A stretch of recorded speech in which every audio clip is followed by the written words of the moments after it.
ভালো জানেন 71 সালের এই চরম সময়ে কার কি ভূমিকা ছিল।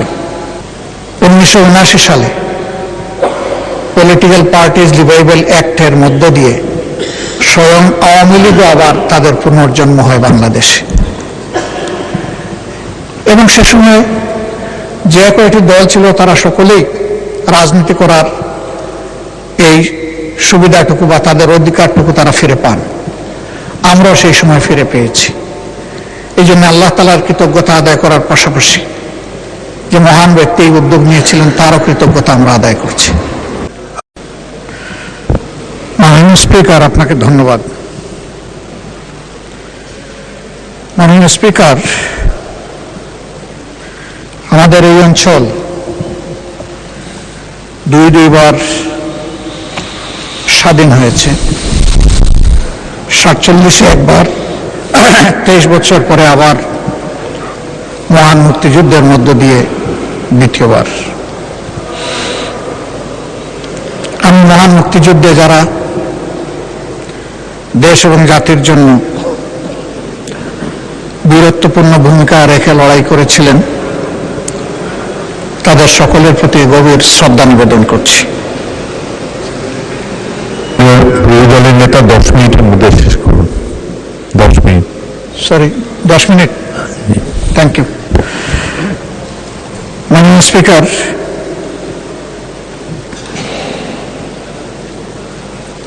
এই সময় যে রক্তক্ষয়ী যুদ্ধ হয়েছে,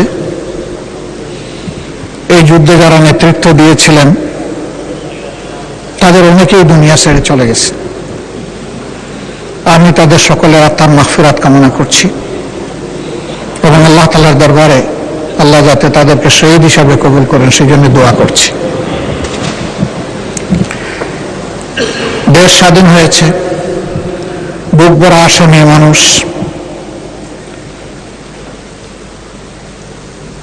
চেয়েছিল যে এই দেশটা একটা মানবিক দেশ হবে, সমাজের সর্বক্ষেত্রে ন্যায় বিচার সুপ্রতিষ্ঠিত হবে এবং মানুষ শান্তিতে বসবাস করতে পারবে। কিন্তু স্বাধীনতার পরে অনেকটা হয়েছিল তার পুরোটাই উল্টা। মানুষের ম্যান্ডেটকে অস্বীকার করার কারণে যে যুদ্ধটি অনিবার্য হয়ে উঠেছিল, জনগণের রায়কে সম্মান দেখাতে ব্যর্থ হওয়ার কারণে বেদনার সাথে জাতি লক্ষ্য করল দেশের শাসক এবং শাসকেরা সেটাই ভুলে গেলেন।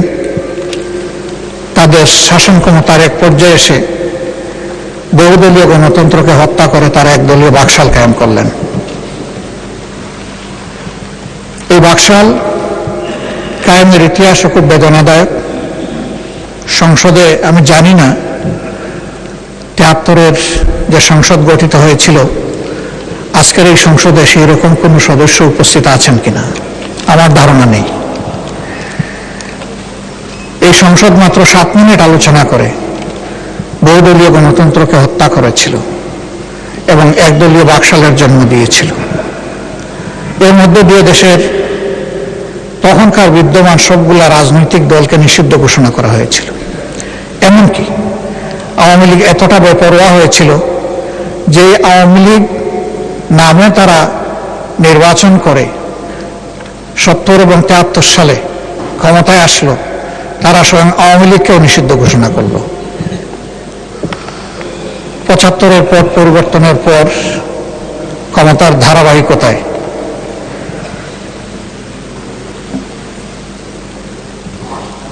মরহুম প্রেসিডেন্ট জিয়াউর রহমান, আল্লাহ তাআলা তাকে শাহাদাতের উত্তম মর্যাদা দান করুন, তার হাতে নিঃসন্দেহে বহুদলীয় গণতন্ত্র ফিরে এসেছে,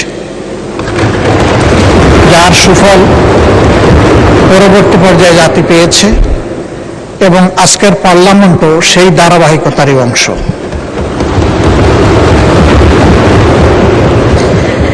তিনি জনগণের মনের ভাষা পড়তে পেরেছিলেন। এই জন্যে তাকে যখন নির্মমভাবে খুন করা হলো তখন দুনিয়া থেকে বিদায় নেওয়ার সময় তিনি ইতিহাসের বিরল সম্মান নিয়ে বিদায় নিয়েছিলেন। আমরা তখন মেডিকেল কলেজের ছাত্র, আমরা দেখি নাই উনি কোন দলকে প্রতিনিধিত্ব করতেন। আমরা দেখেছি উনি জনগণের ভালোবাসার প্রেসিডেন্ট ছিলেন। এই জন্য আমরা দলমতের ঊর্ধ্বে উঠে সবাই মিলেমিশে সেদিন আমরা কি করতে পারবো, একটু কোরআন খতম করেছি, চোখের পানি দিয়ে তার জন্য দোয়া করেছি। এরপরে তার ইন্তেকালের পরে বাংলাদেশ আবার অস্থিরতার মধ্যে ঢুকে এবং ক্রমান্বয়ে সেই অস্থিরতার মধ্যে দিয়ে জাতি চলছে। আমরা এসে বর্তমান সময়ে উপনীত হয়েছি। এই বিলে প্রস্তাবনা করা হয়েছে যে জিনিসটা স্বাধীনতার পরে তখনকার শাসকও আনেন নাই, মরহুম প্রেসিডেন্ট জিয়াউর রহমান রাহিমাহুল্লাহ তিনিও আনেন নাই, তিনবারের অতি সম্মানীয় প্রধানমন্ত্রী তিনিও আনেন নাই। এই জিনিসটা নিয়ে আসলেন সংজ্ঞায় অন্তর্ভুক্ত করে ফ্যাসিস্টের বিকৃত একজন প্রতিভূ শেখ হাসিনা, এবং পরবর্তী পর্যায়ে ইন্টারিম গভর্নমেন্ট তার ধারাবাহিকতা রক্ষা করেছে সামান্য পরিবর্তন সহ। কি আছে এখানে?